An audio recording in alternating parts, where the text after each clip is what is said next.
Братан, Тенгиз дегенне это место сломанных судеб. Сиськи, мы хотим сиськи. Мен бұл жерде ақша үшін жүрмін. Сәлем жаным, I love you, baby. Авиасейлс, дешевые авиабилеты.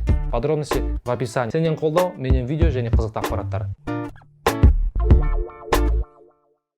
Сонымен, братан, Тенгиз дегенне конкретно айтшы, сол жаққа барсам мен конкретно ақшаны көптеп табам ба, кепіні бір жылдың ішінде квартира көтеріп алам ба, или болмаса салоннан барып 70-ка мінем ба, мінбеймін ба деп ойланып жүрген жігіттерге арналады бұл видео. Бірақ, егер де сендер менің алдыңғы Тенгиз туралы видеомды көрмесіңдер, мына жерде подсказкада шығады.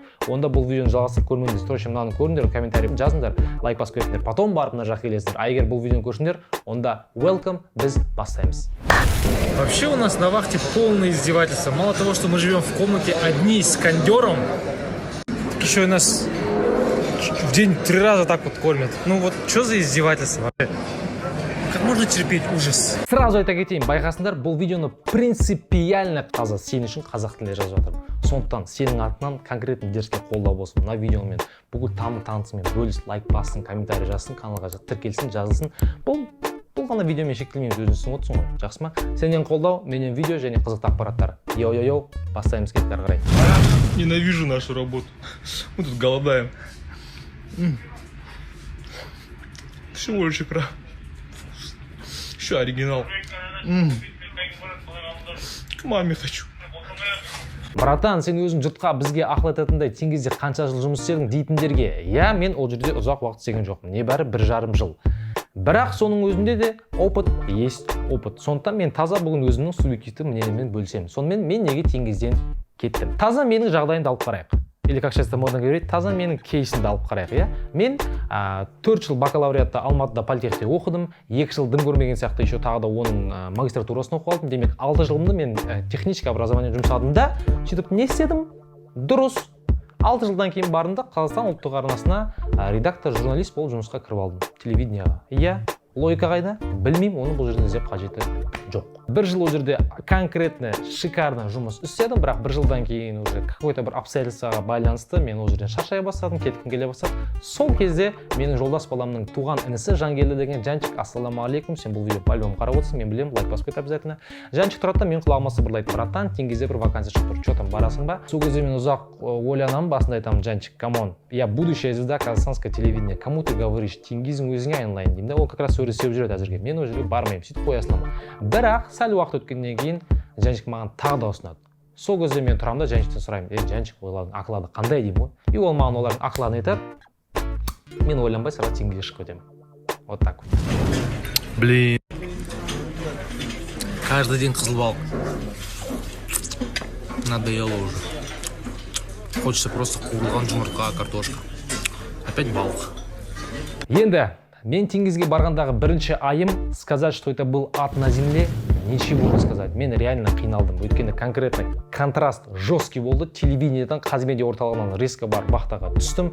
Ол ма? Ешқашан вахтаға, ешқашан Атырауға, ешқашан батысқа барып көрмеген жігіт. Мен барамда тура бірінші вахтамда, то есть мен понедельник вахтаға түсем, и сол аптаның субботасында не болады десеңдерші, анау Италия деп арабтарды тек білетін ұратын видео барады ғой. Италия! И сол тура менің бірінші аптамда болады ғой. То есть понимаете, да? Какой я опыт все-таки получил за 1 неделю только. Мынау біздің производственный етіктер дофига килограмм көтереді, по идее. Тұрш ерке. Изи, короче, вообще батпайды. Теперь осымен кеше біреулер таяқ жеді. То есть, понимаете, да? Им не позавидуешь. Короче, последний поток иностранцев забираю с лагеря вот так. Иначе сейчас вся арава на старте. Не успел, да, яркий ударить? Все, до свидания, жігіттер. Походу, қайтып келмейді. Бірінші вақтамнан кейін мен бірден түсіндім: жоқ, бұл менікі емес. И өзіме сразу конкретно мақсат қойдым. Я, мен бұл жерде ақша үшін жүрмін. Сондықтан әсіресе жігіттер вақтаға барысы келіп жүрген, егер де Тенгизге барғыларың келсе, өздеріңнен қалай Тенгизге жұмысқа тұрсам болады деп сұрамаңдар. Мен не үшін Тенгизге жұмысқа тұрам деп сұраңдар. Бұл сұрақты өздеріңе қоюдан ұялмаңдар, қысылмаңдар. Бұл сұрақты реально өздеріңе қою керек. Әйтпесе өздеріңнің армандарыңды өздеріңді сатасыңдар да, сөйтіп рутина крысиный бегаға жегілесіңдер да, сөйтіп өмірлерің босқа зая фук етіп көз алдарында өтіп кетеді. Бұл жерде конкретно екі мақсат бар, дұрыс па? Біреуі ақша, біреу сенің бешің желание. Я, мен теңгизді жақсы көремін, мен действительно бұл технический саланы жақсы көремін, барам, қиратам, жоям. Егер бұндай болсыңдар, вообще шикарно. А егер тек қана ақша болса, ну ол тоже айтатын ғой. Бұл ақша да негізі ұзаққа апармайды ғой, адам өздерің білесіңдер ғой. Мысалы мен отырмын, 1 жарым жылдан кейін өзім қалай қашып кеткенін білмей қалдым. Сондықтан өздерің үшін ең алдымен біліп алыңдар. Ол жаққа сендерге барып қажеті бар ма, жоқ па? Вообще у нас на вахте настоящая мужская работа, и это нелегко на самом деле. Вот здесь. И нам тоже нелегко дается, в общем, работать. Чисто мужики, мужской компании. Қазір мен өте серьезный әрі өте громкий заявление жасаймын. Бұл таза менің өзім жеке пікірім, субъективті. Сондықтан олай қатты қарсы шықпайсыңдар деп ойлаймын. Мен үшін маған солай көрінді, по крайней мере. Теңгиз – это место сломанных судеб.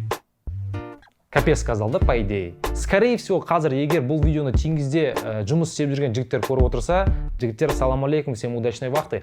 Міндетті түрде комментариймен бөлісіңдер, мен бұл оймен келісесіңдер ме, келіспейсіңдер. Мен түсіндіре кетейін, неге? Мен ол жерде жүргеннен кейін, енді көптеген жігіттермен араласасың ғой, мен өзім қиналып әрең жүргеннен кейін жан-жағымнан сұраймын, қалайсың, қалай келдің, не істеп жүрсің, жалпы қай саладан келдің деген сияқты. Сол кезде көбісі айтады, негізінде мен ол жерде әншіні де көрдім, бишіні де көрдім, сөздің ашығы, ән айтқан кезде ана Қайрат Нұртас төреғалилардың бары соның аузынан бетінен сүйіп алады, қолынан сүйеді ана сөздің ашығы, действительно он поет конкретно. И танцует, и неше түрлі креативштерді көрдім, и стендаперлерді көрдім. Жай ғана адам ол жерге өзінің қаласында, өзінің жан қалауы бойынша айналысатын іс таппағаннан кейін амал жоқ Теңгизге барған жігіттерді көрдім. Сондықтан мен Теңгиз место сломанных судеб деп айтып отырмын. Бірақ көрдіңдер ма, бәрібір тіршіліктің қамы деген бар, кредит бар, бала-шаға бар, отбасы бар, жанұя бар, әкең бар, шешең бар, қызың бар, күніге киноға апаршы, кейс әперші дейтін. Солардың барын ойлай келе, ол в любом случае мал табу керек, сондықтан тұрады да Теңгизге кетеді. Сол жерде Теңгизде амал жоқ. 1 жылға барам деп ойлайды, бірақ Теңгиз деген наркота 1 жыл, 2 жыл, 3 жыл уже Теңгизде бәрібір айлық қанша дегенмен қаладағы айлықтан жоғарырақ қой. И уақыт өте келе кетуге қорқады, сөйтіп сол жерде қалып кетеді. Хотя на самом деле оның өмірде айналысқысы келген заты мүлдем басқа. Көрдің? Но, как говорится, так сложились звезды. Кім бар ғой, не ана? Қайда жүрсең сол жердің тіліне, диалектісін үйренеді дей ма? Еші келіспеймін мен. Бар ғой? Құттай сіңет шығар, бірақ негізі кім бар ғой, вообще олай емес ол. Және де тағы да бір причина мен Теңгизден кетуіме, ол сенің әрдайым елден жырақ жүруіңге. Я, сен 1 ай вахтада жүресің, 1 ай вахтада демаласың. Рахат, 1 ай демалған кезде ешкім сені түртпейді, өзіңмен өзің жүре бересің. Алайда 1 ай вахтада жүрген кездегі именно өзі закон подлости деген білесіңдер ғой, это единственный закон, который работает в нашей стране же. Сен сол вахтаға түсіп қалған кезде мына қалада жер бір той болады, бір томалақ болады, бір жора жолдасының, тамыр-тасының, туған туысының бір қуанышы болып қалады, сен оған бара алмай қаласың. Сөйтіп өзің айдалада, Сахарада, Теңгизде жатасың да, соны көргеннен кейін өзіңді іштей, әсіресе кешке жұмыстан шаршап келгеннен кейін Инстаграмды ашып, соның бәрін көресің да, сөйтіп өзіңді іштей жейсің. Блин, негізі неужели мен қалада да осындай жұмыс таппадым, қазір осында жүретін едім жігіттердің, қыздардың ортасында. Сондықтан мен үшін бұл конкретно Теңгизден кетуіме бірден бір причина болды. Шикарное утро. Хотите, покажу сейчас вид со своего окна? Каспий, девчата в купальниках. О, зайка, смотри. Ай-яй-яй, какой вид, да? Красота. Ну и, наконец-таки, самая последняя причина, ең соңғысы, ол мен үйлендім. Я ағайын, қазір менің обручалкам жоқ, бірақ мен үйлендім. Мен келіншек бұл видеоны қарап отқан шығар. Сәлем жаным, I love you, baby. Тура мен үйленетін кезде карантин басталды. Карантин точнее жүріп жатты ол кезде, и вахталар 2 айлық болып кетті. Енді сендер өздерің ойлай беріңдер, жаңа үйленген адам как раз таки енді бет ашарын өткізесің да, сөйтіп тұрып 2 ай вахта кетіп қаласың. Как это? Это же нереально, өздеріңіз түсініп отқан шығарсыңдар, о чем я сейчас говорю деген сияқты ғой. Семьямызбен ақылдаса келе, мен өзім шешім қабылдадым. Деп отырсақ да. Біз сонда бір шешімге келдік, Теңгизді қоя тұрайық. Қаладан да маған бір жұмыс табылар деген ниетпен. Оның үстіне мен отырмын, ол жерге мен аса бір әрбір вахтаға кететін күнім менің ол просто нереально боль тұғын. Сондықтан мен үшін Теңгизбен қоштасу аса бір қиындыққа соққан жоқ. Айтпақшы, Теңгизге барған сайын Астана мен Атырау бағытындағы билетті мен әрқашан авиасейлс арқылы алатынмын. Авиасейлс дешевые авиабилеты. Подробности в описании. Деп қашан айтамыз, айналайындар-ау. Авиасейлс, хабарласыңыздар. Я недоволен. Вот я недоволен. Настолько много наложили, что я вот не могу съесть это вот все. А оно вкусно. Ну что за фигня? Еще первое вон есть. Еще сейчас десерт. Ну что за фигня? Ну нельзя ж так издеваться. Сонымен болды. Основной өзімнің негізгі причиналарымды сендерге атадым.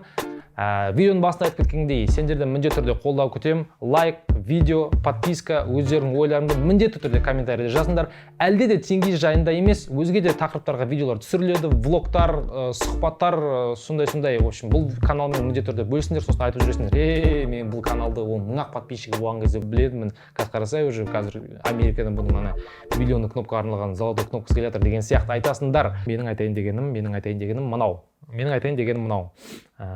дегенім мынау. Негізінде әлде де сұрақтар көп. Алдыңғы выпускта да, мына выпускта да әсіресе ең көп қойылатын сұрақ ол Тенгизге қалай орналассақ болады, қалай жұмысқа кірсек болады, трудоустройство ол жерде қалай. Осы да өзге де қызықты сендерді ойландырып, толғандырып жүрген сұрақтарыңды комментарийге жазыңдар, бөлісіңдер. Келесі видео сол сұрақтардың барлығын ашықтап тұрып талқылаймыз. Ал әзірге сау болыңдар.